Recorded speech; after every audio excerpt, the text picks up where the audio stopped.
Hello everyone, welcome back to Happy Bellyfish. Today we'll be cooking lentils with spinach, which almost everyone does, but we'll be flavoring it with some spices. You can make this dal with both fresh and frozen spinach. It's a quick and easy recipe, and you can either have this as a soup on its own or pair it with rice or your favorite grain. So I'm going to cook these lentils in an Instapot, but you can use a normal pressure cooker or even cook it in an open pot if you're afraid or are not very familiar with pressure cookers. I'm using tur dal for this recipe, also known as pigeon peas, but you can use pink lentils or even green moong or yellow moong beans. The cooking time for moong beans will be the same, but it needs to be soaked for at least 4 hours. So let's get started. The first thing that you need to do whenever you're cooking lentils is to rinse it with water. So I'm going to take 1 cup of this tur dal or pigeon peas and wash it thoroughly. And then I will discard this water. Now soak this rinsed lentil in water and set it aside for about 20 minutes. And we soak these lentils because they don't just cook faster, they also taste better, they also give a creamier texture to the final dish. And if you do not have time, you can also cook the unsoaked lentils, but it will take longer. While the lentils are soaking, we'll prepare the other ingredients that we'll cook the lentils with. So roughly chop a medium-sized onion. That will give you about half a cup of it. Chop 2 medium-sized tomatoes. I'm adding about 1 cup of tomatoes here. You can add less or even more. 1 or 2 fresh green chili depending on who you're cooking it for. And if you like it more spicy, leave the seeds inside, otherwise remove them. Add about 6 to 8 cloves of garlic or roughly 2 tablespoons of it. And yes, this dal has an ample amount of garlic. And no, it will not give you a garlic breath. So with the ingredients ready, let's get back to the lentils and see how it's doing. A lot of us drain the water of the soaked lentils just once, but I would recommend that you wash it at least 2 or 3 times. The final wash will give you a clearer water. You can also see now how much the lentils have expanded. When you wash the soaked lentils multiple times, you will not end up with a froth that comes out because of the saponins that all the legumes contain. Now add the lentils to the pot and add 3 cups of water. Add the chopped tomatoes, onions, green chili, garlic, half a teaspoon of turmeric and half a teaspoon of salt. Now on the Instapot or your electric pressure cooker, set the pressure cooking mode for 8 minutes and let the Instapot do its job. A quick note on pressure cookers here. If you have a good and a reliable, reputed brand of pressure cooker, and if you remember to maintain your pressure cooker, clean it nicely, and also check if the rubber gaskets are not broken and the vent mechanism is clean, then you should not worry about these things exploding. There are safety mechanisms built into them. Now back to the recipe. While the lentils cook, we can prepare the spinach. Take about 250 grams of spinach and chop the roots and soak it in water for about 5 minutes.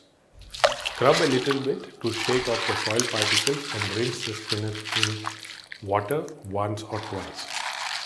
Now we'll chop the spinach into small pieces. We'll not just throw the whole spinach inside the pot, otherwise it will look like a leafy soup. We'll also be adding a souring spice to the dal, and this is tamarind, which is about the size of an average walnut. Add about half a cup of hot water to this tamarind pulp and set it aside to soak and soften. Once the Instapot has done its 8 minutes of cooking, it still holds a lot of pressure inside. So you can either let the steam condense naturally, but it will take a lot of time, another 10-15 minutes. Or you can vent out the steam manually and carefully and check if the lentils are cooked. If like me, you're using the Instapot, then set it on the saute mode now and add 2 cups of cut spinach to the cooked lentils and mix. Just in case you're wondering why did I not add the spinach at the beginning itself, why now? So this is to avoid overcooking the spinach because they lose a lot of flavor when they're cooked in high pressure.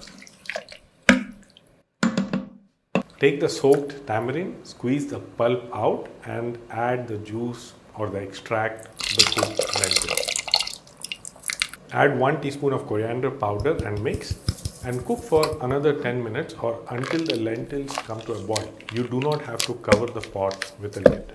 Honestly speaking, the dal is quite bland now. Some people may like it this way, and it is okay not to eat spicy food all the time. But I feel like we can go a step further and spice it up a bit. So take a wok or a pot and add 1.5 tablespoon of ghee or any cooking oil that you prefer, and keep the heat on medium. Add 1 teaspoon of cumin seeds, 1 teaspoon of brown mustard seeds, add 1 or 2 whole dried red chilies, but break them into 2. And as the seeds splutter, add 1 tablespoon of chopped garlic. And cook for a minute and then lower the flame. Now add about 10 curry leaves and half a teaspoon of hing or asafoetida. So the flame is on low here, or you can even turn off the gas, and add 1 teaspoon of Kashmiri red chili powder if you want the dal to have some bright orangish hue. Stir it once and add the cooked lentils to this one.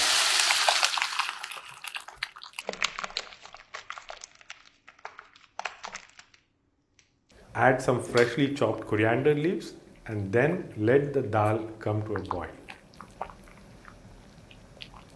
Spinach and lentils are both nutrient-dense foods, and together they work like a powerhouse of nutrition.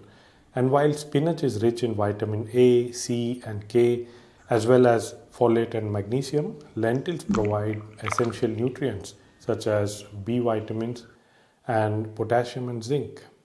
The dal that we have made today has a much thinner soup-like consistency, so that you can have it on its own without feeling that you have eaten too much, or you can combine it with your favorite grain or rice. So if I'm having it for dinner, then it's just dal, and if I'm having it for lunch, then I'll definitely go along with rice. Now let's say you do not have tamarind or curry leaf.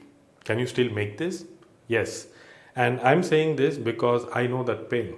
I have been through that.